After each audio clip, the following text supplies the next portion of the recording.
Hey everyone, welcome to the bigger question. Today we have with us Dr. Bhavdeep Singh Ahuja. Dr. Bhavdeep, shared his knowledge with us in the form of various seminars, various online webinars on the Underdog Dentist Squad. In the month of June, he took 4 Sundays. He taught about finances and retirement policies, how one can manage his finances while working after and even after retiring. So I welcome Dr. Bhavdeep. Dr. Bhavdeep, as we all know, is a private practitioner from Ludhiana with over 21 years of clinical experience. He is a triple MBA in hospital management, finance and HR and marketing. Dr. Bhavdeep, welcome to the show. Hello, Girish. Thank you. It is a pleasure on my part that I'm you are hosting me in such a great podcast. Uh, Thank uh, you so much, sir. The pleasure is always ours. sure. Let's get going. Yes, sir. So we'll just keep it very simple, very to the point, and everything should be very concise here. And let's just start with a few questions, and then we'll start off with the entire process of this particular bigger question thing that we are doing. So everyone knows, everyone have that image about you. They have a certain image about Dr. Bhavdeep, that he is the finance guy. He is someone from whom you can learn about medical legal aspects, from whom you can go ahead and learn about practice management. But a very few people know about who Dr. Bhavdeep actually is. So please introduce yourself and please tell something that people actually don't know much about you. It is a very interesting question, Girish.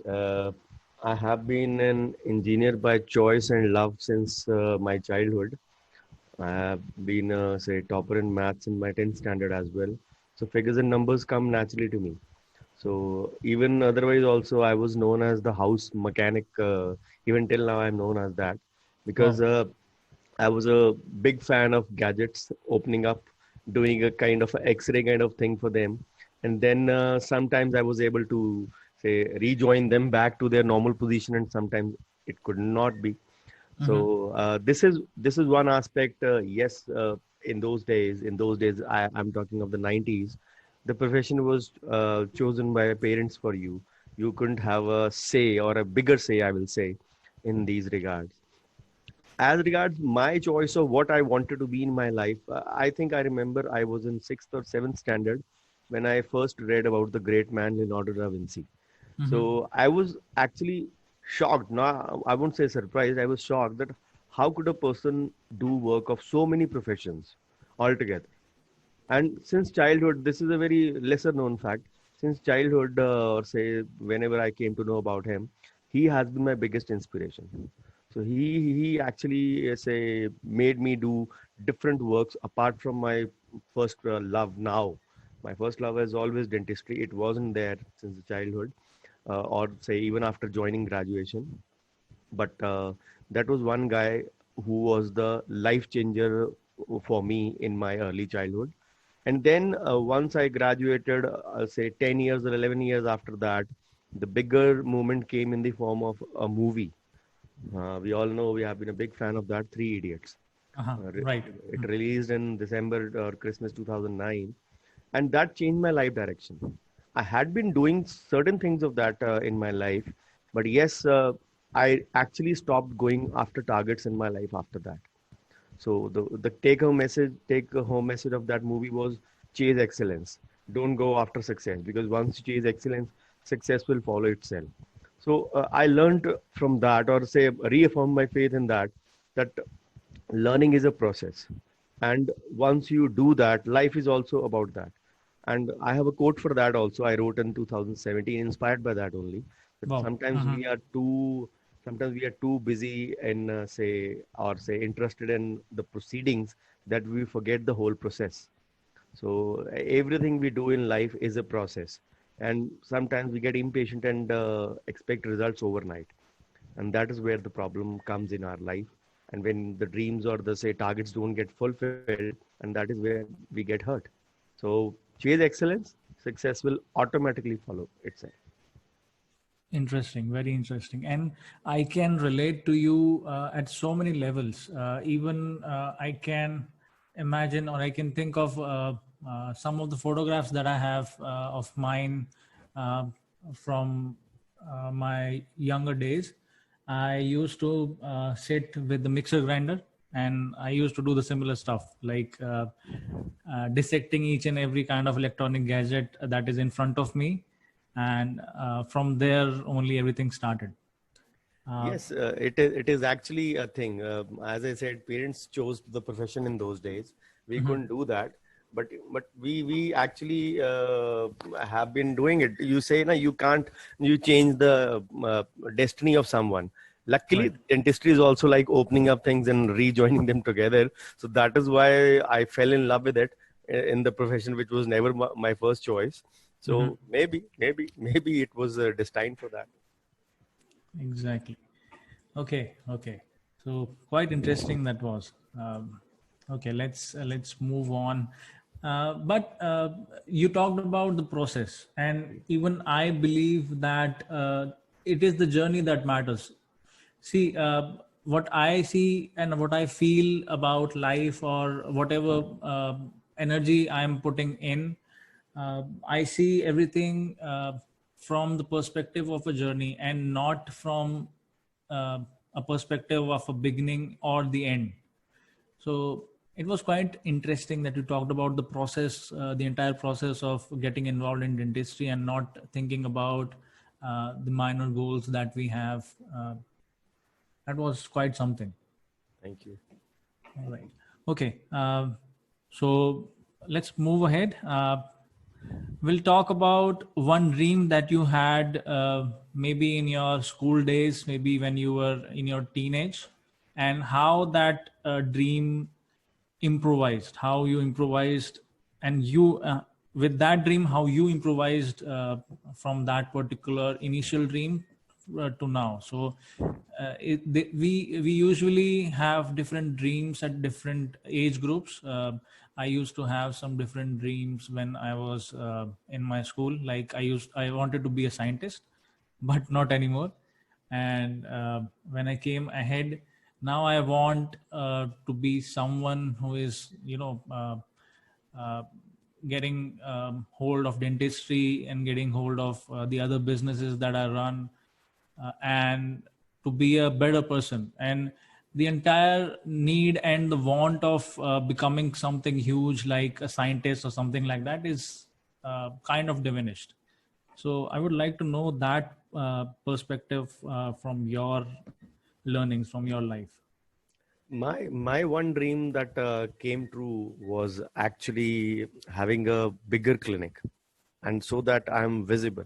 Luckily for me, because dentistry was never my first choice. In fact, medical science was never my first choice. I always wanted to be an engineer, as I said earlier. Uh, but by third year I had fallen in love with dentistry, and still date dentistry is my first love. If I speak of profession wise, if given a choice that what would you be in the next birth, so I'll always blindly say a dentist, no doubt about it.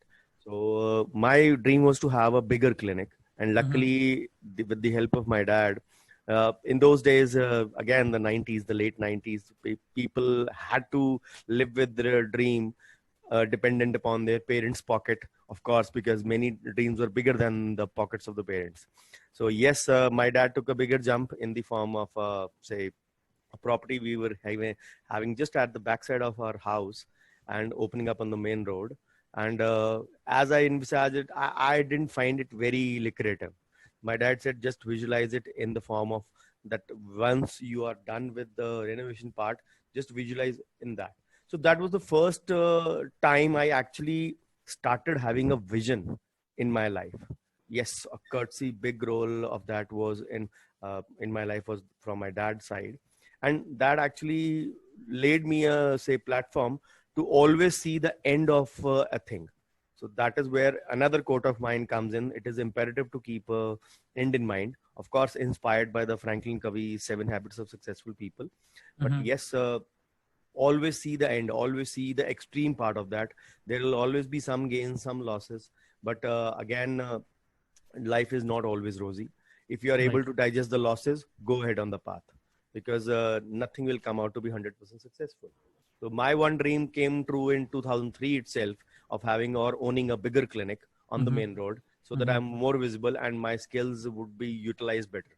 Luckily, I was just about say 27 years of age at that time, Mhm. and I began to enjoy my peak very early in my practice. So I have no regrets about a professional thing, that those things couldn't be fulfilled because of want of space, want of say gadgets, want of. I did everything that I wanted to in the first 15 years of my new space shifting. So I have no regrets about that. So that was one dream that came true early. There are others also, but let's keep these two professional as well. Great. Thinking about my clinic, I can't pretty much relate to it because I'm just a newcomer. You can say I've been practicing for around 5, 6 years, and my clinic is just 2 years old now, approximately. Uh, okay, that was quite something. And talking about your dreams that you had in your school days, because I feel people have weird dreams when they are small, or when they are in their younger days. I used to have a dream of becoming a scientist when I was in maybe sixth or seventh standard. And eventually, when I figured out that there is too much to do, there are too many researches that you are supposed to do, I kind of deviated my mind from being a scientist to being a doctor. Yeah. So, what was that one dream Dr. Bhavdeep used to have in his fifth or sixth standard? As I said, those days the life was only about say mechanical part or the say engineering part. There was only the science involved in that on my side in my life. I Mm-hmm. actually didn't see bigger dreams. I'm from a very say normal lower middle class family, where my dad was the only earning member of a big joint family. None of my dad's say siblings supported the parents in the joint family. So my dad, being a banker, had been supporting them. So we realized our limitations pretty early. So tried to curb our dreams. But yes, as the life progressed on, and as the family shifted to nuclear family, once my grandparents were no more, so my thought process and vision changed. As I said, with Three Idiots. So I have been doing such things in my life. I won the IDA National Award in 2006, Oh, and that wow. was Wow. for say being the most active IDA member in the country below 30 years of age. Mm-hmm. So that luckily that conference was in Ludhiana only, the IDHO conference in 2006. So in that I actually I in my dreams I always say love to set higher benchmarks, so they are so that they are not beatable even by me next year. So on what to talk about others, because I always believe my biggest competition is me myself of last year before I talk about others. That is where the jealousy factor comes in, if you actually say start comparing yourself with others. So I believe in that. So I just to tell you a brief history of that. In the 2006 award, the various criteria were taken. So Mm-hmm. I had say done a school checkup of around 1 lakh children in the past 1 year, Oh, wow. and that was a big say landmark or a benchmark set up at that time. Then I was a founder editor of the Ideal Ludhiana Journal. It was people are say known to take out journals every quarter. That was one journal which was taken out every month. Mm-hmm. It had 11 publications every month. It had 3 special issues in June and in August and in December. The year-end issue was so big and so huge that it just missed the Guinness Book recommendation because of my lack of paperwork. But that was one. December 2000 issue was having 89 articles, almost every specialty, and that journal was around 2,500 pages. So that is one benchmark I have set so high that even I will not be able to beat it that easily. Then for publications also, I always set a benchmark. I try to do that because I always believe इतना ऊपर जाओ कि लोग आपको beat करने से पहले आपसे पूछें. So that is one Right. thing. So chasing excellence has been my dream ever since 2009. As I said, it was already there. The only thing was it didn't have words or wings, and it just reaffirmed my faith in what I was doing already. That is stupendous. Awesome. Okay. We'll just go back to your first year in college, undergrad days, and then we'll move ahead with the journey. So, can you recall one good memory or that particular memory that you still have in your mind and from your college days, from your first year to final years, that you would want to share with the newcomers?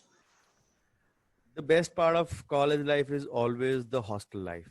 Luckily or unluckily, we didn't have hostel for the first 2 years. You The were a hostel- hostler. the college didn't have a hostel for the first 2 years. It was set up only when I say graduated to third year. So Okay. third year, many of us had adjusted already to PG life. So we didn't want to shift to hostels. It was out of our comfort zones, you may say. But yes, it was forced upon us. But we were, I believe we were actually lucky that it had to be forced upon us, because the third year of my life was the best year of my life in terms of, say, bonding with friends, in terms of fellowship, and in terms of chit chat and many other things. Actually, people called him my biggest competitor in college. He was the boys topper for the first 3 years. I was in final year. So, but he's my great friend, and we shared adjoining rooms in the hostel, and never ever a feeling of jealousy came in.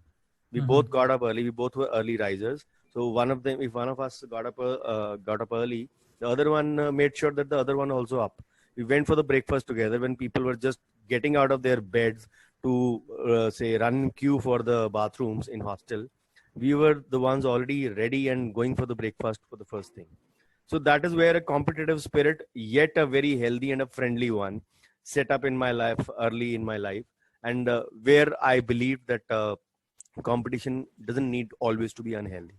And he's still great friends with me, and he was one of the most happiest persons when I beat him in final year to be the boys top. Wow. So that is one life I'll be ready to live again, at least for 1 year. Yes, I left the hostel in final year because by that time I had already started having a vision of what I actually wanted to do. So yes, I left the hostel in final year, and I shifted to a rented accommodation, not as a PG, but just as a rented accommodation, because I wanted to put in my best in final year. And that is where the journey of excellence in my life started. Awesome. It is quite interesting that you said you were you used to be and you still are an early bird, and usually the early birds gets the worm. But I don't know how this kind of setup works in today's time, and a bird like me don't usually sleep much in the entire day. And I've seen a lot of people and a lot of newcomers, they don't believe in rising up early. So what was your strategy behind waking up early and getting up early and doing all the things that you wanted to do? Because what I feel is you get a lot of extra time in the morning, and you kind of feel that you are ahead in the race. But at the same time, I also feel that when you sleep early, like somewhere around 10 p.m. or 11 p.m., I feel that a lot of people lose their productivity at that particular time. So, what is your strategy behind getting up early and doing all the things? Do you follow any kind of schedule, or do you have any kind of calendar that you maintain, and you make it up one day before that, and you proceed with the same thing on the next day? Thanks for asking that, because this is one question people always ask me when they see me performing so many things in a day. So I like to dispel those myths people have. Actually, yes, there might be multiple say thoughts on this. People say we are most productive at the night, and they keep on say awake till from 10 to 2 or 10 to 3. What I believe is that rising early, coming to the first part of the question, rising early comes via heredity to me. My parents had been early risers. So I remember in my childhood, as soon as mom stepped into my room, just by the entry of the door, I was up. And I never made sure that rarely I slept back again. So that was a one thing which came, say, via heredity only. Then my idea of this thing is that you always should plan your life, and I try to envisage what exactly the impending or the immediate necessary tasks to be done tomorrow or the next day, and I just make a mental note of that, because by now many things I can do in that aspect via without being writing those things. In the early phase of my career, I used to write them as well. So make a mental note of that, and then I sleep over it. I let my subconscious mind do all the planning. And of course, when you rise early, the subconscious mind is always ready with plan A, B, and C. And the morning time gives you actually a me time, and that is the time that is the most productive for me. If not doing anything, yes, many times I have to write something. I have some deadlines for publication. Sometimes I have to write as well, and that is the freshest time for me to write many things, many new things. But usually I use that time to plan the whole day, and 1 hour of planning spent at that time actually sets the tone for the whole day, and many times I even accomplish more than what I had already planned. So yes, there might be different philosophies to that, but early morning philosophy always works the most, even more than the end of the day philosophy. Because I believe, for me at least, the end of the day it is very tiring for me, and I actually don't find that much energy. Probably since the say I'm into 43rd year of my life, probably since so many years or at least 30 years plus into such kind of a schedule, my body has got attuned to this kind of thing. But yes, I believe I am at my productive best when I'm up early. Wow.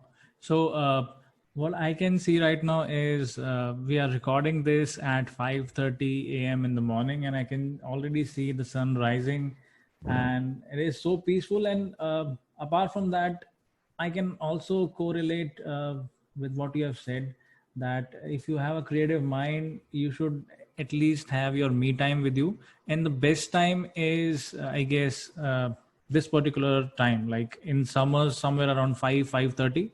It is the best time for you to think and just relax and think about what you want to do, what you are doing, and how things are going around you. Actually, I wanted to add over something over here as well. Apart from yes, doing just with the early, or say the first dawn of sunrise, uh, Mhm.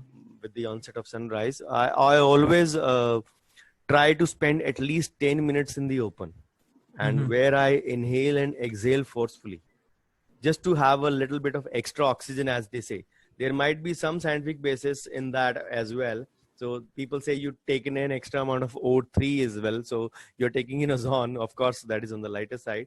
But yes, Mhm. oxygen taken for 5 to 10 minutes actually increases your breathing potential, expands Mhm. your lungs, and obviously, say, expands your creative process as well. So that has been very handy for me since so many years now, which I have been following. Wow, that is quite interesting. Okay. Now we will talk about some stupid and silly questions also.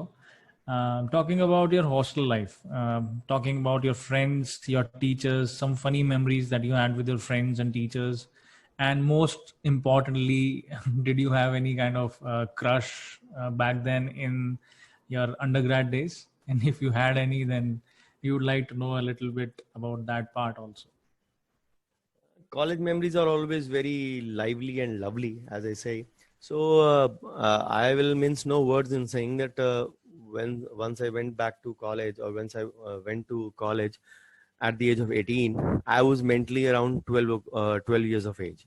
I was pretty much below my age in terms of adjusting to reality in terms of say trying to say get out of the shackles of home life, because I have been in one school in spite of my father being in a transferable banking job.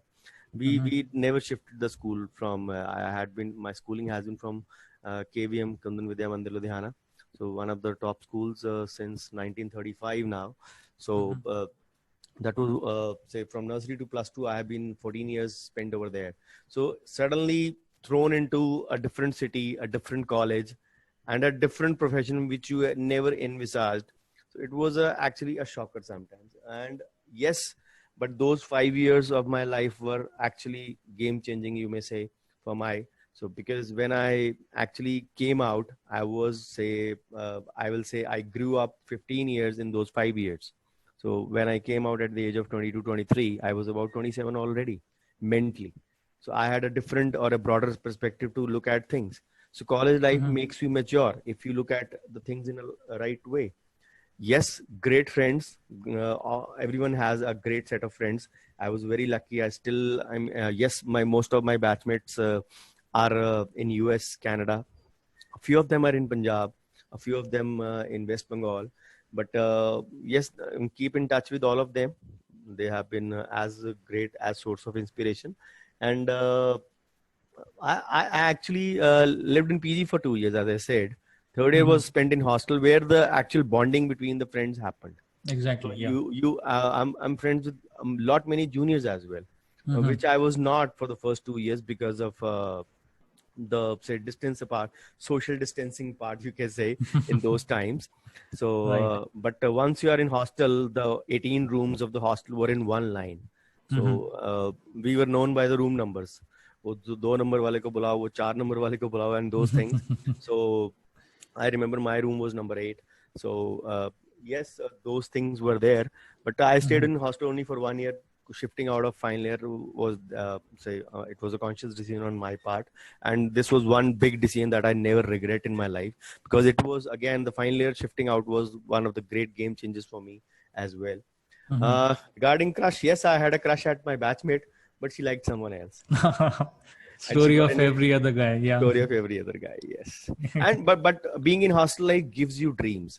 I had Right. one crazy dream which really seems impossible today also, that I have since my college life, and I like to share it with you. My biggest dream is to take out a cure for HIV and win a Nobel Prize for same. Awesome. Awesome. Obviously, I know that it seems damn impossible, but yes, you ought to have some dreams if you need to fulfill them. Wow, that was quite something. Okay. From crushes, from college life, from your hostel life, we somehow came back to research one more time, like doing some research in finding a cure to HIV/AIDS. Yeah. Awesome. Awesome. Okay. Now, let's say you have been through your undergrad days. How did and before that, I'll talk about that I strongly believe in the journey. And there is one more thing that I strongly believe in. It is the perspective. Your perspective changes from time to time. You don't always have a similar or the same perspective when you have when you are doing your undergrad, when you are in your college days, and when you are practicing, and when you get married, when you are single. You have a different kind of perspective. So how was your perspective in the undergrad days? And if we compare your perspective from Dr. Bhavdeep, who used to be in his college days, versus now, or rather versus when he was starting out as a practitioner, how your perspective changed? Like for me, it was quite a different scenario. We used to learn something in college and we used to do something else in our clinics, and the entire patient to doctor conversation changed for me. In colleges, we used to have patients, we used to have some OPDs and stuff like that. but in clinics you have a different set of customers, and I usually call them customers because there is a transaction going on. I strongly believe dentistry is a business. I don't know how many people I'm going to offend right now, but yeah, I believe dentistry is a business and nothing else. So how did your perspective change from being Dr. Bhavdeep, who was still in his final year internship, and uh, cut to scene 2 when he is just starting out as a practitioner?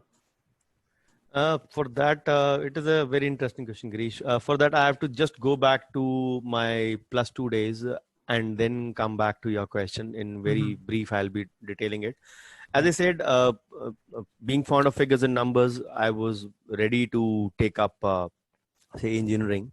So, but dad always had this vision. मैंने दोनों बच्चों को doctor बनाना है. I have my brother also who is also a dentist. He had one vision since, say, whenever we graduated to 9th standard. So he was having the मैंने दोनों बच्चों को doctor banana. For the next 2 years, we were living with this dream.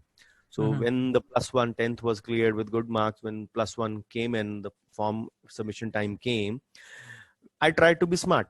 What I did was English, physics, physics, chemistry.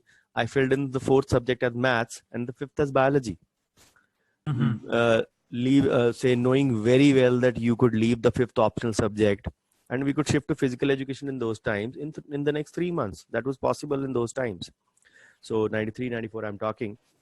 Dad hote hain. He was smarter than us, of course, being a dad. So when I showed him the form, he said, चौथे number पे biology लिखो, 5वें पे maths लिखो. He literally tore up my form. I said, Dad, the form इतना महंगा था. तेरे पैसे लगे क्या? मेरे लगे हैं. Get a new form, write biology and 5th as maths. So that automatically meant that I was going into medical, +1 medical, and keeping maths as an optional subject. Of course, it was tough for me already living with those 3 subjects which I didn't like say didn't want to, because again biology came with botany and zoology. I was not actually a big fan of that, and couldn't cope up with that. So yes, changed my maths to physical education in less than 3 months as well. And luckily or unluckily, I got good marks in +2, and then PMT cleared. Missed MBBS by a frisker, but yes, dad asked me whether you want to waste a year. मैं कहा dad दोनों ही पसंद नहीं है, ना medical ना dentistry, वो करो या वो करो. It was as simple as that. And dad knew that dad knew very well that I am known to adjust and known to adjust certain things in my life. So he thought that I will adjust gradually. But believe me, those who have seen me, yes, I went to the college. Those who have seen me studying in final year and first year, they say you studied the best in first year. Of course, final year was no less, but it was there. But the difference is that I just tell you about my ranks. I was say deemed to be intelligent because I always was, say, theoretically very sound. But once I went into my college, I was standing, say, around total social distancing approach from the dead body in the anatomy hall. And I was 20 feet away from the dead body with a handkerchief on my mouth, people doing dissection, and I was just watching them blindly. Kya kar ke rahe hain? Body ko kaat kyun rahe hain? Why are they doing it? So I didn't want to do it actually. But yes, gradually, there are bigger stories, but of course I'll stick them to being brief here. So there are bigger stories, but by second year, I started developing a little bit of liking. The big reason for that was the preclinical subjects. We had those pre-endo, pre-prosto. Those 3 subjects actually were practical in approach. Again, the mechanical thing or the mechanical mind came into work. Then I started liking the subject. But by 3rd year, I had actually fallen in love with dentistry. So फिर मेरे को लगा कि अब dentistry करनी है तो I should do it with whole heart. So by 3rd year, in spite of studying the best in first year, I was 37th in my class out of 60. Wow. And we were only 40 all clear. So I was 3rd from the bottom. 3rd or 4th from the bottom. In second year, my rank shifted to 22. In 3rd year, I was 9th in my class. Wow. In final year, when I did it with my whole heart, love and bonding with dentistry, I was 2nd in college, 4th in university. Wow. So, and the topper of the university and me were different, were spaced only by 3 marks or 4 marks. Mhm. So that was one aspect that I gradually saw that doing it. And the Mhm. reason for shifting in final year, as I said, I had started having vision courtesy my dad only. Mhm. I wanted to do the theoretical part well and the practical part as well. Finally, we all know we have a lot of credits to be fulfilled. Luckily, we had a lot of patients in our college, and uh, at that time, our old surgery quota was 150. Wow. They said, okay, one of you give an LA, and the other one extracts the tooth. So even if you do 75 extractions, we'll count as 150 in that. Mhm. So 75 per head extraction. So that means 75 LAs and 75 extractions will count 150. So and in those days, the prosthetics quota was the most difficult to fill. As soon as It is still today. it is People are still today. struggling. Yeah, people are struggling with their Bel- teeth arrangement, and Believe, there is a yeah. believe me, setting benchmarks was even then my passion at that time as well. Yeah. So my roll number was such, I was roll number 45, 46 at that time. So Mhm. whenever the posting was due, Mhm. uh, the college girls always used to go to the principal. Sir, credits पूरे नहीं हुए prosto में. The principal obliged them always, and they used to reshuffle. And Right. bad luck or good luck, out of those 11 months of final year, I spent 6 months in oral surgery. Mhm. And they were so fed up of seeing my face again and again. Of course, not in a bad way, but in a good way. वो कहते औरों को भी काम कर लेने, सारा तू ही करेगा. तो he will say, यार तू फिर आ गया. So that was one answer. Dr. Sushil, Dr. Puneet, Dr. Navneet, many were there who were still say in touch with me and great friends and great mentors. So I had 475 single extractions. Awesome. And Awesome. when it came to my prosto turn, I Mhm. believe me, I got 25 days only, where we get 2 months in each department. I got Mhm. 25 days, and we had a credit of to be fulfilled of 15 dentures and 5 RPDs to be done at that time. I'm not Mhm. sure what is the credit list now. In those 25 days, I did 26 dentures and 37 RPDs. So Wow. people who say that benchmarks are not easy to settle, so I have set them very high in 25 days of my in this only. But yes, those working in final years set the tune for my internship. People used to get envious because whenever we had to shift from OPD to our theory class, Hmm. so सबने वो resolution बनाया था तो कि theory class होने के 15 या आधे घंटे के अंदर 15 मिनट या आधे घंटे के अंदर कोई नहीं जाएगा ओपीडी Mhm. में. Mhm.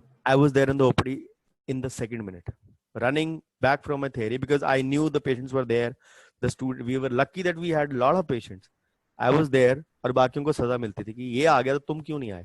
And you were saying that you didn't want to do dentistry, and Yes, I didn't want to, see, but yes, yeah, I said by third year I fallen in love. So I worked wholeheartedly in final year, yeah. and that set the tone for the internship. When I Mhm. when I know actually say theory load to study. Mhm. Mhm. I was not studying for my PG because my college was not recognized at that time.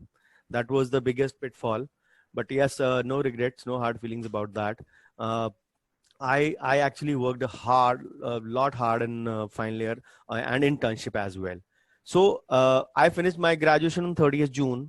1st July, I shifted my whole stuff and bag and baggage to my place. And 2nd July, I joined GTB Hospital. Of course, the first job was given to me courtesy my dad's dad के कारण मुझे मिली for the first 3 trial months Mhm. in GTB Hospital, one of the reputed hospitals.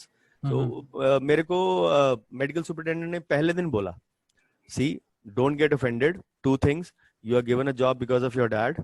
तो Mhm. यहाँ पे juniors आते हैं 3 महीने की करते हैं and it is only for 3 months. Mhm. Only if you prove yourself and your HOD puts in a recommendation, we can give you an extension. Otherwise, you're on your way out because there are so many in waiting as well. Mhm. Secondly, you will get a salary of 2,000 as a Mhm. startup, Mhm. and your department sweeper gets 2,300, 2,342 rupees. Don't get offended if you're getting lower than that. But that again, that lady was old lady working since 25 to 30 years in the hospital. So even if you're drawing a salary of 2,342, I didn't get offended by that. So it was actually not much of a transition, having worked a lot in final year, even harder in internship work-wise, numbers-wise, if I'm talking. And suddenly, on the second day of your graduation, I joined GTB Hospital, where actually again the work was there. So much so that my HOD had good words to say about me even in less than 3 months. He said, youngsters आते हैं 3 महीने के लिए, हमारा सिर पकड़ लेते हैं हम लोग कि उनको सिखाना पड़ता है. तू पहला बंदा जो हमें सिखा के जा रहा है. There were no surgeries conducted in the department, and luckily, courtesy my oral surgery stint, I was fond of doing surgeries. I had a surgical hand, so I was actually say loving or say yearning to do surgeries always. So it changed the whole perspective of the department rather than changing my perspective. So transition process was not actually very I will say imminent in that aspect. It was a very gradual transition. Just the location, location changed and the people around me changed, but the way of working never did, because my mentors were very good, because who had taught me great things. I owe everything to them only. And so much so that nobody actually pinpointed, yaar tu youngster ho ke aisi galti kyun kar raha hai. No, nobody actually did that in my early stage of my career. So the perspective of the say situation only changed, and my perspective never changed, because I was already working very well in terms of numbers, if I talk. Yeah. So, and this is coming from a guy who said medical है या dental है, मुझे तो दोनों ही नहीं करनी है. I'm not gonna drop. Wow. True. And interesting. And this is interesting enough, because I was working on a piece. I was writing a piece, and when I was writing, I don't usually put headlines before writing anything. I do it after I'm done with the entire write-up. So when I was writing, it was something about my perspective, how things changed from my BDS days to now. And in the end, what I wrote was, I never picked dentistry. Dentistry chose me. So yeah, at the end of the day, if you are in dentistry, if you are putting your efforts in, dentistry picks you up. And this is the moment that when I got that particular headline, that particular thought, I was I went into a complete trance, that this is something very powerful that happened to me, and I never realized. And I guess this actually happens with each and every individual, each and every dental practitioner. Wow. See, we all are accustomed to many things in our life which are taken as granted in certain fields. People say who are good in theory are never good in practical, and vice versa as well. Similarly, as we see people who write well are not very well versed in speaking or public platforms, and again vice versa as well. But again, as I said, ever since the childhood, the back of mind was only one guy, Leonardo da Vinci. So if he can do multiple things, why can't I? So yes, I have been I had a problem of stammering in my childhood. I couldn't speak even 2 lines without say fluttering or my tongue, or say without any shaking of my limbs happening. So I could not speak. I never knew till 2007 that I could write as well. These were the things which developed after 30 years of my life. So these are the shortcomings in life one needs to overcome actually. So nothing is impossible if you just think of it. Yes, destiny chooses you, as you very rightly said about this. Yeah. Awesome. Okay. Talking about your practice, it was about your BDS days. Then you came out and you did your job in GTB hospital. Now coming back to owning your own thing, like opening your own practice, how did your perspective change? Because getting a salary of 2,000 rupees, and before that working for free for patients, and then moving ahead and asking for money from your clients, how did that shift happen? How about that perspective? What was the exact change that you felt that has happened in your mind and your entire body language? Again, I will say there was not much of change. I'll again a very short story behind it. One of my friends, one of my very good friends, Prabpreet Singh Kala, he is in US, California right now. So he lives in Moga. He lived in Moga. His parents are still there. So they keep on shifting to US every 6 months. So he was actually working as a locum in a clinic in Ludhiana. So I was working in GTP. We used to occasionally meet almost every week. So he said he had filed an immigration for Canada at that time. I think he filed it during internship as well. Mhm. So he actually said, I want to open up my clinical hand. So I want to open up a temporary clinic so that I can get a second hand setup and I can make myself ready for the next big league. I said, okay. So I was working as a on call in a hospital in a different locality of Ludhiana in Millarganj in the evening schedule. So the owner was interested in selling the stuff over there, and he was ready to sell that stuff in a pretty less amount. The whole chair, setup, compressor, instrument, scaler, aerator, materials, whatever he had, he was ready to sell the whole thing in about 65,000 rupees or so. So he said, I'm ready to buy it. And we both went and paid him around 10 to 15,000 rupees of advance. So as luck would have it, the day we gave advance, the next day, Canada immigration actually had tripled the quota of immigrants. And there was a, say, lucky guy or say lucky in queue participant. And Prapreet was the one who was chosen as the lucky one. And he actually skipped the queue and he got his immigration to Canada practically in less than a year, say 1.5 years, which was actually supposed to take 3 to 4 years in those days. So he actually skipped the queue and we were in a fix. What to do? So he came to my dad.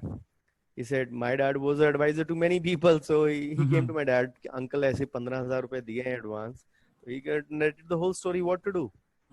My dad just looked at me. It was the month of October 99, I remember. So my dad just looked at me. तू खोल ले clinic? मैं कहाँ से खोलूंगा? मैं job नहीं कर रहा. तो जॉब छोड़ दे शाम को. सुबह करता रहे, शाम को छोड़ दे. मैं कहा मैं नहीं करना. सोच ले, कोई बात नहीं. तूने +1 में भी ऐसे ही कहा था. So that was one thing he used to remind me until he was here, that you always say a no first and then you automatically make that choice or that decision work for you. So that is why people say, you choose a decision and then make it work for you. And my dad used to do certain things for me. Of course, not all by that time.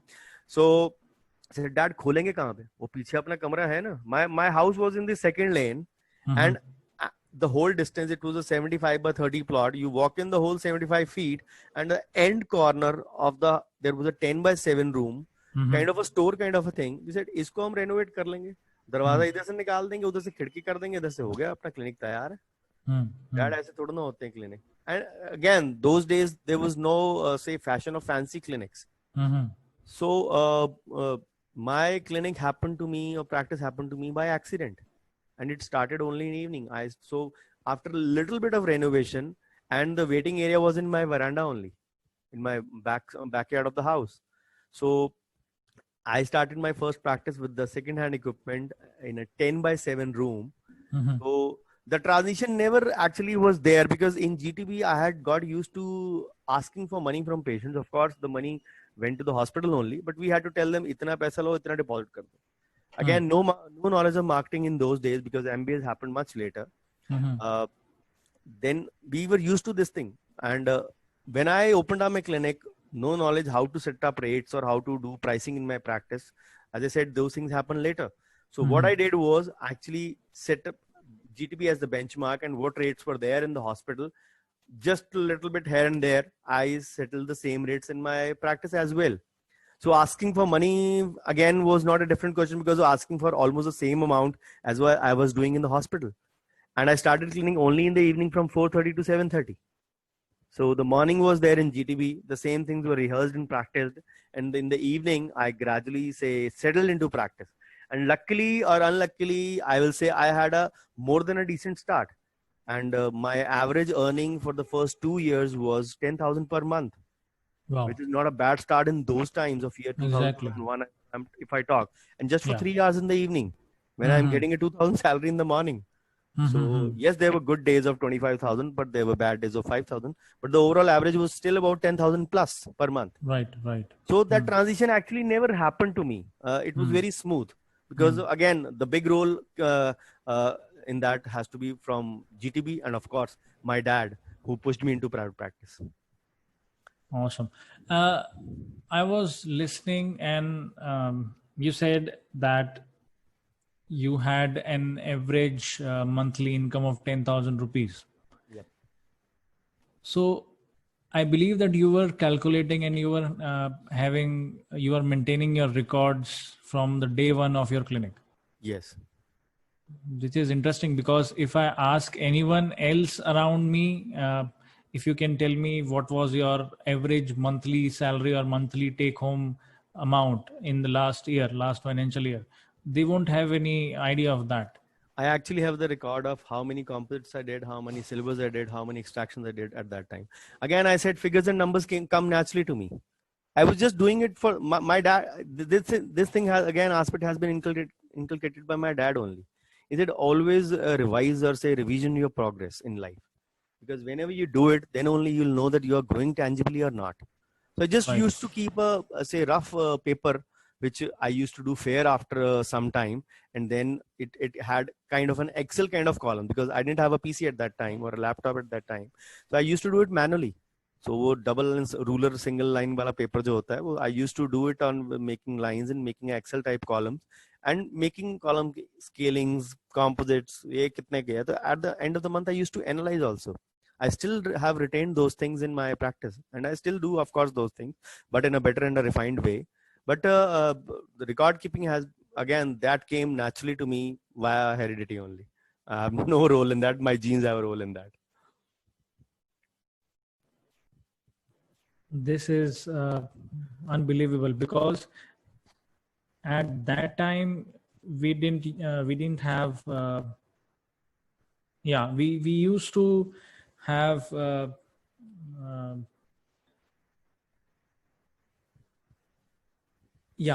today we have softwares for that. We have different practice management tools for that, but I don't feel we had something related to that particular agenda back in your days when you were starting up. And which is quite interesting because even after getting a lot of practice management softwares today, people don't know about their average income, average monthly take home salary. More than the salary part, you actually need to know about the work you're doing, which is your love subject, which is your like subject, as Dr. Rajiv Verma also says these things. You need to know what actually is giving you income. You need to know about that. As we have said in the UDS sessions also, underdog sessions, which we took up in the month of all 4 Sundays of June, that you might be a periodontist, but your income might be coming from Crown and Bridge. You actually need to know where your income is coming from so that you don't keep investing in your perio gadgets, which are not giving you income. You have to understand those and take a bitter pill to which it is a bitter pill to swallow sometimes. But yes, that is the reality of life. You have to adjust accordingly, whatever you face in your practice. Right. And talking out of perspective about this, not talking about money, because I feel if we keep our goal on money, we tend to lose our entire agenda. So I can say keeping a track record of what you do in your clinic, how many composites, how many crowns and bridges per month, per year, per decade, it gives you an idea, and it tells you that, okay, how this many bridges I did in the month of January, and these many teeth whitenings I did, like very less as compared to bridges. So my goal should be to increase the number of whitenings, and I feel this must not be dependent on the money factor itself, because money as a motivating factor is kind of a very vague assumption. True. You can always think about the numbers, you can always get motivated by the numbers, but if we talk about money, it is for a short term, it is going to help a lot of people. But if we think about getting X amount of money after 10 years, it is a very vague assumption. So it is quite interesting to look at it from the perspective of numbers and not from the perspective of money. See, I did that record keeping just because it came naturally to me, just as a way, because my dad told me, again, he was also not an MBA. He was basically a teacher to CAs actually. And he was, because he was a commerce line man. So yes, he had a fair amount of knowledge of marketing, but he always said numbers will help you ascertain whether you're growing or not.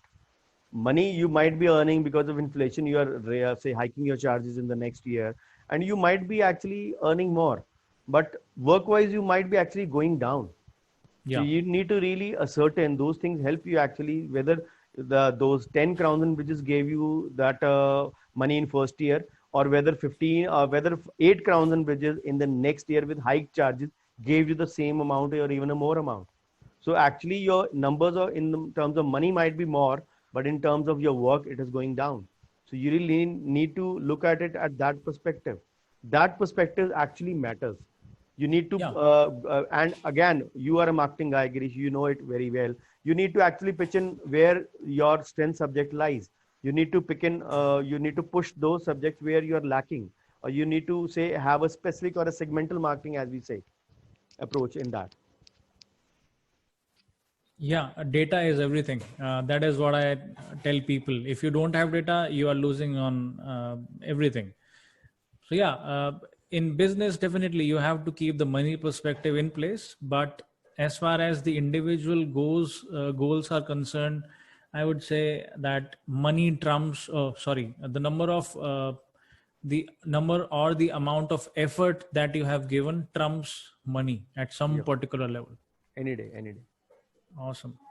Awesome. And yeah, data is everything. If you don't have data, you are pointing out with broken arrows. You don't have any target. You don't have anything in place. Right. Okay. These things were about these things were about how dentistry was and how dentistry is to you, and more importantly, the good part of dentistry. But let's talk about some bad experiences also, because life is all about the balance.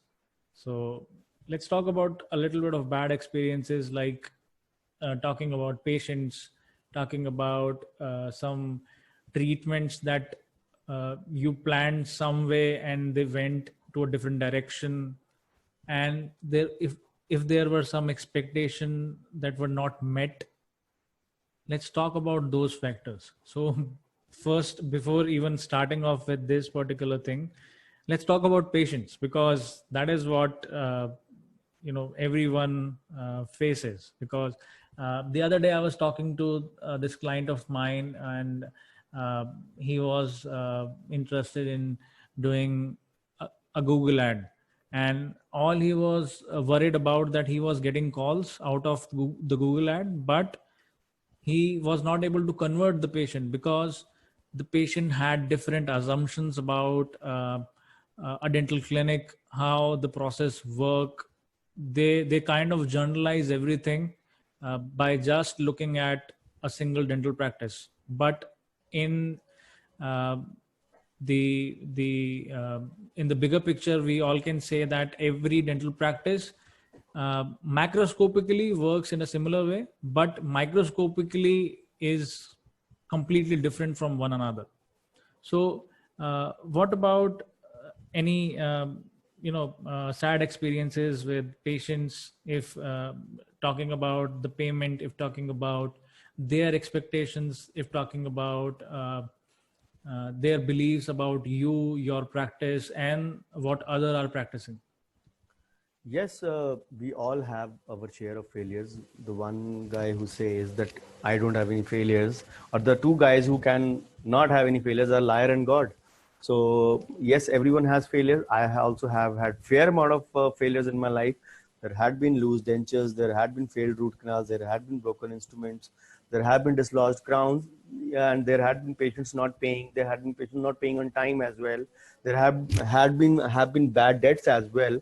But yes, the only aim is to not to take. Yes, I used to initially take those things on my heart, and that is where again my parents played a big role in that.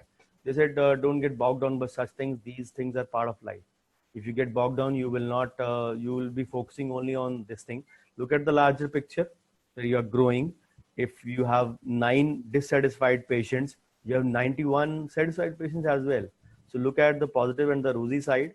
There will always be negative. There will be nothing perfect in life. So don't cry over the split milk. Always Mhm. look at the brighter side. because and the aim again should be, which I still follow, is to continually improve each day. I always say don't set a benchmark to compete with others. Always compete with you yourself of the last year. So yes, those things have decreased down drastically with increased knowledge, with increased education, and with increased experience. But I still have some problems each month. If I used to have them each day, then they shift to each week. Now I have each month. I have some problems. So if I had 3 problems each day, now they are down to say 5 to 7 problems each month. Of course, personal aspects aside, but if I have just talked the professional point. So that is the way you should continually aim to improve each day. There won't be a day when you have say I have 0 problems in my life, because they are part of your life. It is only a perspective how you look at it in that ways. I'll narrate a very short story in this part, in this regard. I was working in a nursing home in 2002-3 in the morning OPD before I shifted to full-time practice in June 2003. So I was working over there. The in charge was Dr. Bhajanlal Agrawal over there. So he was running a nursing home since almost 35 to 40 years. और उनकी OPD at that time was also say more than 60-70 in those days in 2002 and 3. And he used to say, doctor साहब ये तो OPD कुछ भी नहीं है, मेरी OPD के लिए तो यहाँ पे लाइनें लगती थी, गोली चल गई थी एक बार. तो लोग ट्रैक्टर भर के आते थे, 250-300 की OPD करते थे वो दिन में. So for a guy who has been used to doing a 300 OPD, 60 was peanuts. So I remember there was one case which was a big case at that time. I think around the total bill of the patient was around 29 to 30,000. I remember 30,000, I guess. So the patient had paid around 29,000 till the second last sitting. So 1,000 rupees was balance, and he said, okay, we'll pay next time when we come for permanent crown cementation of the PFM crown.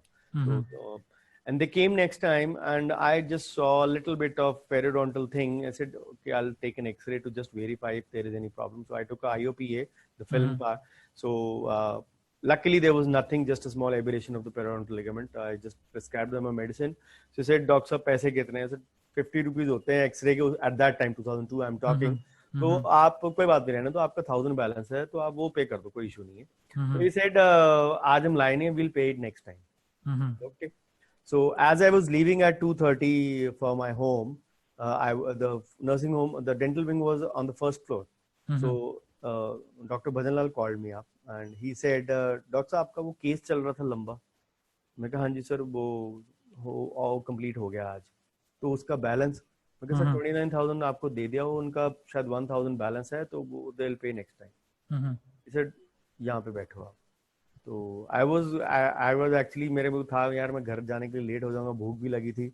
He said, उनका assistant था, जो assistants उनके पास 3-4 थे, तो most trusted one was guy named Ashok. Sir Ashok चाय बनाओ जरा. तो Ashok went to make tea and tea आई. जब चाय आई तो उन्होंने मेरे को बोलना शुरू किया, डॉक्टर साहब मैं जो कहने जा रहा हूँ उसके लिए आप बुरा नहीं मानेंगे, दिल पे नहीं लेंगे, just remember this thing in life. So वो आपका जो पेशेंट है जो आपका 1,000 छोड़ गया, मान के चलो वो कभी नहीं आएगा. 100 में से 98 टाइम मान के चलो वो नहीं आएगा. 2% चांस है शायद वो आ जाए. क्योंकि सर क्यों, मैंने उसका काम बहुत अच्छे तरीके से किया है, इस तरह किया है. Don't justify that thing. I am not saying anything to you. Just take to, they say that always keep your balance before your final sitting. So why he said so was that such patients have still urge that कहीं ना कहीं तो हमने Indian mentality है, discount लेना है. अब कहते हैं आपने इस बात को दिल पे नहीं लगाना है. You don't have to take it to heart. Don't, just learn from it. Just अपने आप को इस बात से समझाइए कि उस 1,000 रुपए में उस पेशेंट को आपने अपना टीचर बना लिया. उस 1,000 रुपए में आपने उस पेशेंट से ट्यूशन पढ़ी है. एंड रिमेम्बर वन थिंग, अगर आप नलायक बच्चे हो तो आप ये ट्यूशन जिंदगी में बार बार पढ़ोगे. So again, the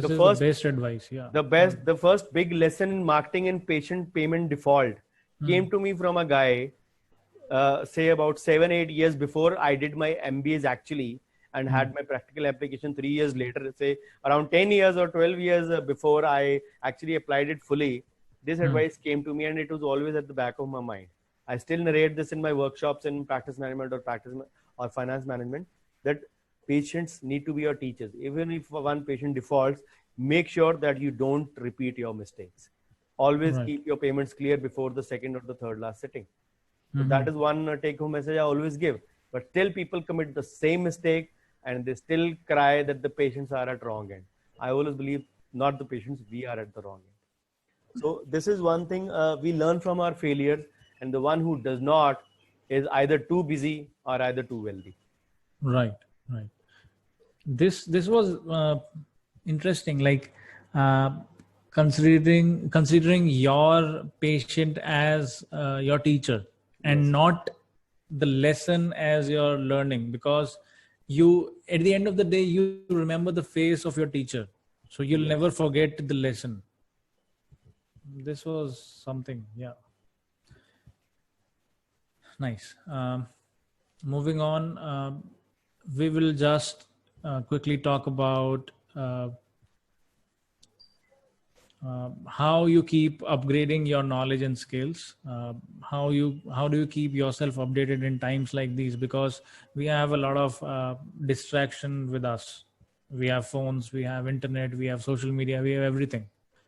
So in times like these, because yeah, finance, marketing, HR, these things grow with time, and you need to uh, imbibe a lot of information from a lot of sources. So how do you keep up with that? I actually keep myself updated with anything or everything possible, if I will say journals, research studies, books, YouTube channels, say Hmm. various websites. So whatever I get my hand at, I actually try to keep myself updated on that. Okay. So the because it is an ocean of information, जितना Right. डुबकी लगाओगे उतना gain करते जाओगे. Hmm. Yep. I've seen a lot of people. They have a schedule that okay, from let's say if they are doing it on a daily basis, or if they are doing it uh, 2 to 3 days in a week, they keep a schedule that okay, I'll keep Monday, Tuesday, Wednesday for my learning, and I'll follow 1 hour or 2 hour system. Does that thing work with you, or you're like you learn every day and you learn every moment? See, for strictly speaking, for education wise, I really don't schedule it. Mm-hmm. Yes, for other things, I always have a schedule. For education, I never keep a schedule because जैसे WhatsApp group में होता है ना, we are into so many WhatsApp groups, and Right. we keep on collecting the matter that एक Sunday मैं बैठूंगा वो notes बनाऊंगा so that I Mm-hmm. learn and gain. And we are into so many groups just on this fancy thinking that yes, we are actually gaining, whereas we are not actually even opening up the groups. So Exactly. many of messages, more than 500,000 messages, almost every phone are unread. So where does that concept of continuing education come in? And वो जो कहते हैं ना एक Sunday को बैठूंगा notes बनाऊंगा, believe me, trust me, वो संडे जिंदगी में कभी नहीं आता. Yeah. वो it is a continuous process for education. You gain, you learn. कल को आपका phone because of overload of data crashes, what will you do? Yeah. And You have lost all the data.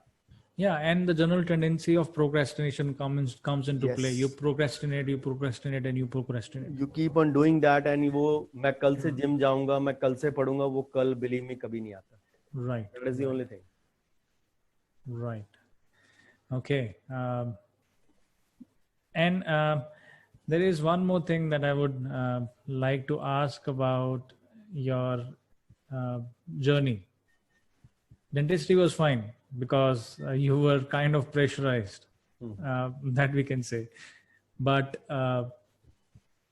what about MBA in hospital management, finance, HR, marketing? How about that? And how did you go in this particular dimension? And then you went ahead with your PG diploma in medical law and ethics from the National Law University. Again, sad story to start, but if the end is good, I don't remember the start if I say that. I had an accident in 2003. I had my space between L4 and L5 was a little bit say crushed or say diminished. So because of that, I had a problem in bending. So I was on the bed for 3 months. So one of my close orthopedician friends strictly or say strongly advised me a change of profession. And again, that was one big turning point of my life, December 2003, or and I had just started full-time practice in June 2003. in my new premises, which had been my dream premises. Right. And though the next few months were actually spent pondering over an aspect, कि अगर dentistry नहीं तो क्या? Right. Because with great difficulty, I will say, I had fallen in love with that. Hmm. And once you fall in love with a thing, you really don't want to leave the thing at any cost. It's very hard to move on. It's very hard to move on actually, and believe me, it was very painful. More than physically, it was mentally and emotionally painful. Right. Say to having fallen in love with the, say, having fallen in tough love, if I'll say, and then leaving it all together. So then my dad and me discussed various things. Of course, he has been my counselor as always. So he said, इस तरह का profession बनाओ कि कल को dentistry नहीं करते हो. You should have a plan B in mind.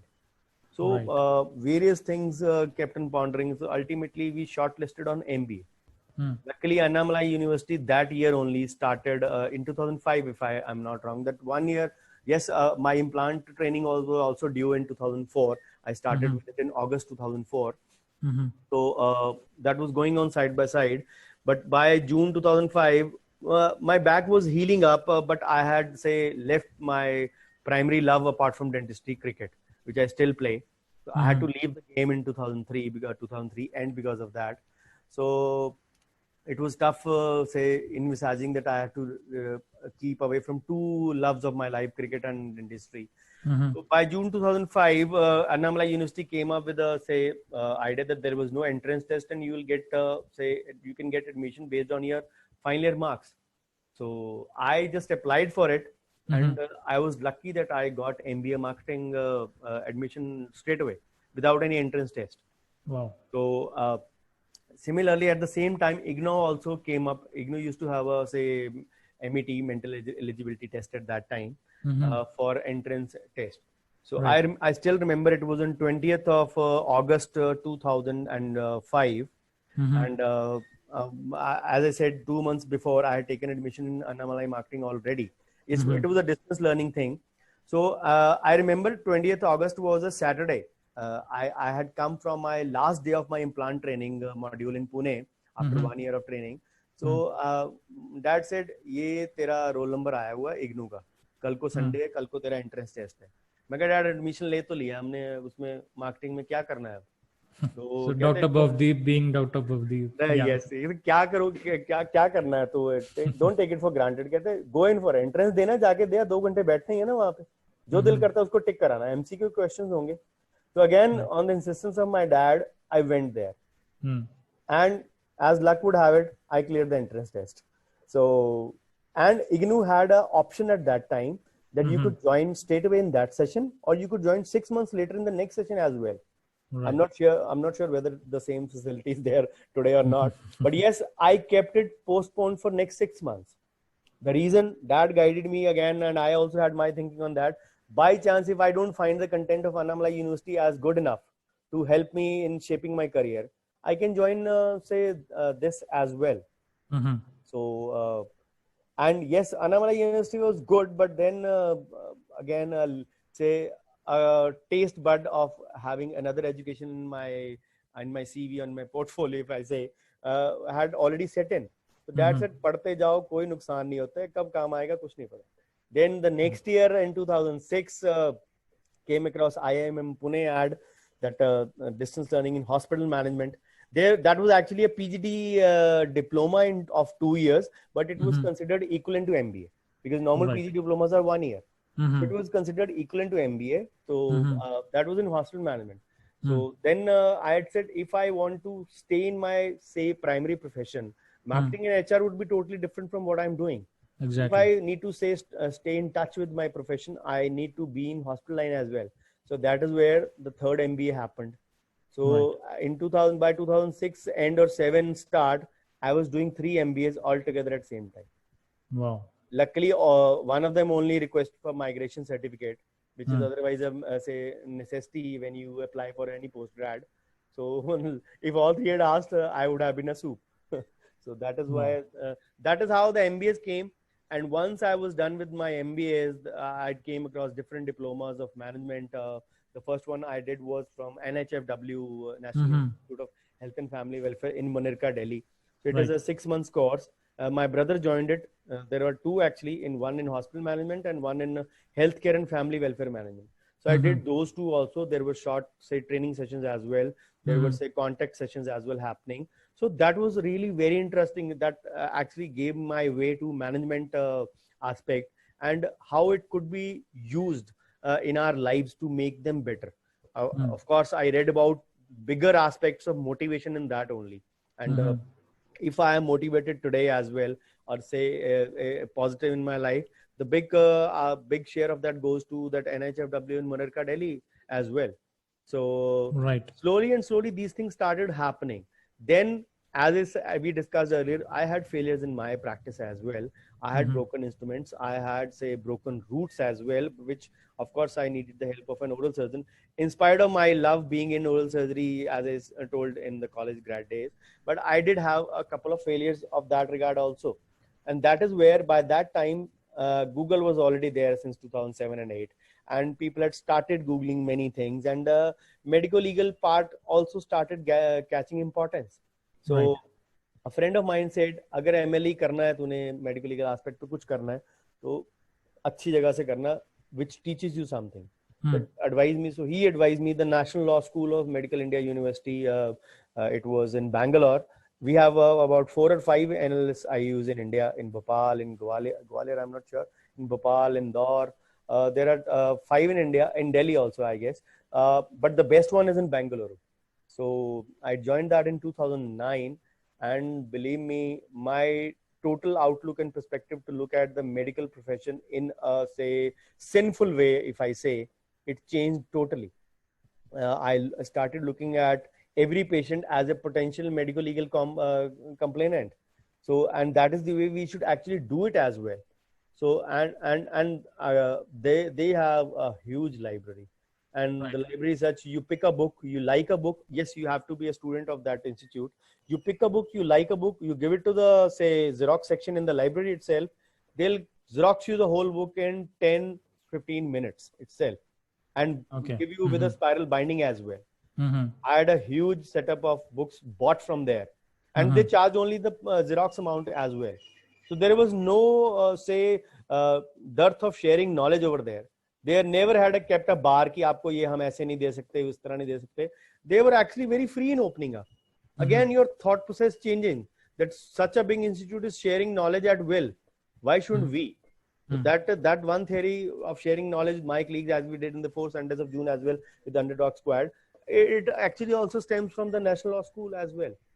So Right. all these things have been, say, stepping stones and learning curves in my life, which have inculcated that yes, you gain more by distributing, by helping out colleagues. So yes, ever since that, the consent form was actually a game changer in my practice. Ever since I started since 2012, I did my this thing from 2009 to 10, but it took me 2 years to actually adapt it fully into my practice. From there, I got to know that whatever consent we actually saw it or even still see it on net, that is not the actual consent form. It is the body of the consent. The top and the bottom have to be customized, and so there can never be a fixed consent form. Right. So this is the way the management, the marketing, the MBAs, and the various PG diplomas, again, those things, bioinformatics, say, cyber thing, intellectual property rights, those things kept on happening. And I was actually interested in learning. So at one point of time in 2016, dad said, अब तो बस कर यार, 10 साल हो गए तेरे को पढ़ते को, मैं थक गया हूँ, तू नहीं थका. तो ऐसे डैड आपने आदत लगाई है, मैं नहीं थका तो आपकी भी आदत, because my dad finished his much of education after marriage, much after even I was born. So he was also a continuous learner. Again, these things have come hereditary to me. Okay, so if we look at the timeline macroscopically, we can say that Dr. Bhavdeep was someone who was interested in doing engineering. Then he was not interested in doing either medical or dentistry, but eventually he went into dentistry, and then he did his MB and PG diploma in different courses. So from the mind of an engineer to somebody who teaches medical legal aspects in dentistry, practice management, marketing, and all sorts of stuff. And yes, a practitioner, dental practitioner. It is quite interesting. The funny thing is that by 2007, my 2000 injury had almost fully healed. I was back to cricket. The only thing I had to actually consciously do in my practice was to shift to a standing working regime. Right. I couldn't sit for longer durations doing dentistry. I still do, yes, many procedures while sitting, but majority of my work I do try to do, or at least I try to do while standing only. Yes, now age is also catching up in that regard. But the funny thing is that when the injuries healed, I asked Dad, "यार अब तो ठीक हो गई, अब छोड़ दूं यार MBA." Dad always said, never leave anything unfinished in life. जो शुरू किया उसको complete करो. And he said me one thing in 2008, I remember, exactly 12 years from now. So he said, education तुम्हारी life में कभी waste नहीं जाएगी. ये किस रूप में, किस जगह पे, कैसे काम आ जाएगी, even you will not know. And believe me, at that time, I had never thought that though what I'm doing in 2006 and 7, I'll be commercially using them 10 years down the line since 2016 or 17.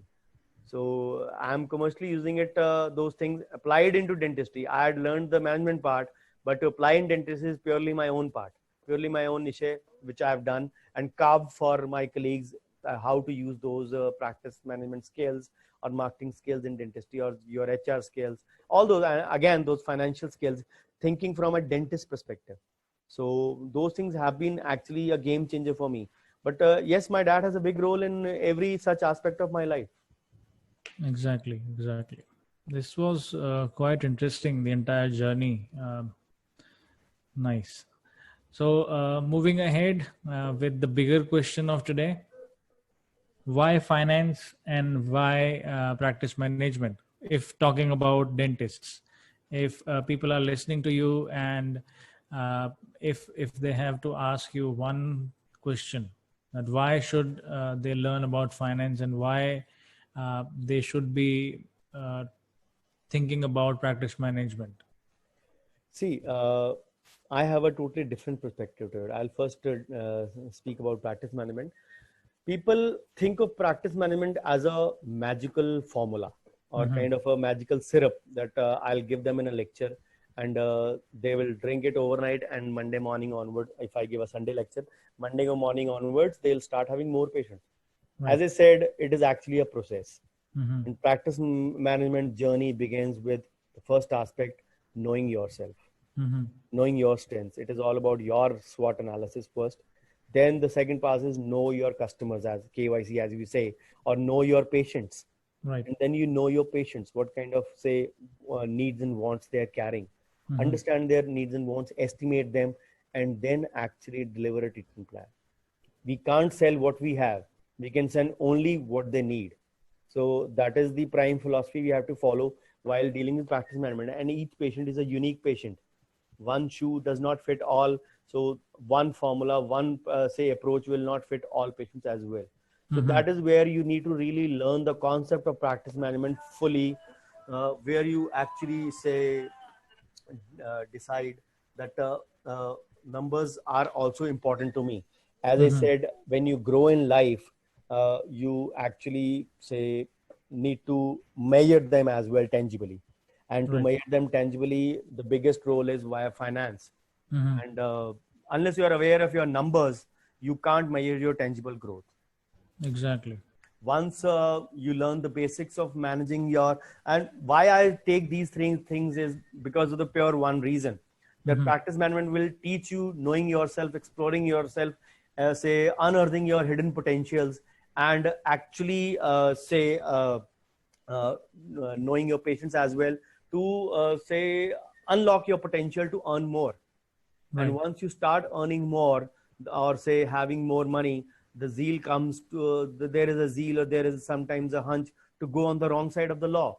That is where the role of MLE comes in, to keep you on the right side of the law, to keep you fully bound to the laws and the regulations of the fraternity. And once you have earned money with marketing, with practice management skills and doing on the rightful side of the law, the need actually comes to make that money grow for you. So unless your money is growing, you can't actually People always say these are bad times, these are COVID-19 times, suggest me an alternative profession. The other day I was taking a webinar on IAP Academy, Indian Academy of Pediatricians of Maharashtra State Branch. So many of them were much senior to me, 50 plus or close to 60. They said, kindly tell us another profession. Mm-hmm. At this stage, you don't need another profession. Your passive income is your second profession. Mm-hmm. Make your money grow for you so that you don't have to repent later on that you don't have a second profession.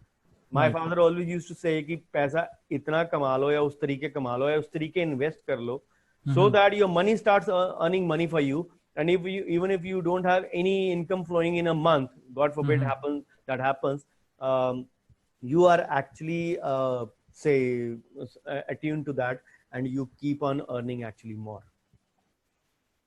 Wow, this is amazing. Okay, that is all we have for today. We will be definitely looking forward to a few more conversations with you, and this time definitely about something else, not just finance and practice management. Thank you so much, Dr. Bhavdeep. It was great talking to you. We learned a lot about your perspective, your journey, and how finance practice management can really help you. And more importantly, how someone who was interested in doing engineering end up doing dentistry full time and helping other dentists with practice management, finance, marketing, and MLE. Yeah. All right. This was the session with Dr. Bhavdeep Singh Ahuja. You were listening to the Underdog Dentist Show. I'll see you around. Goodbye. Thank you. The pleasure was all mine.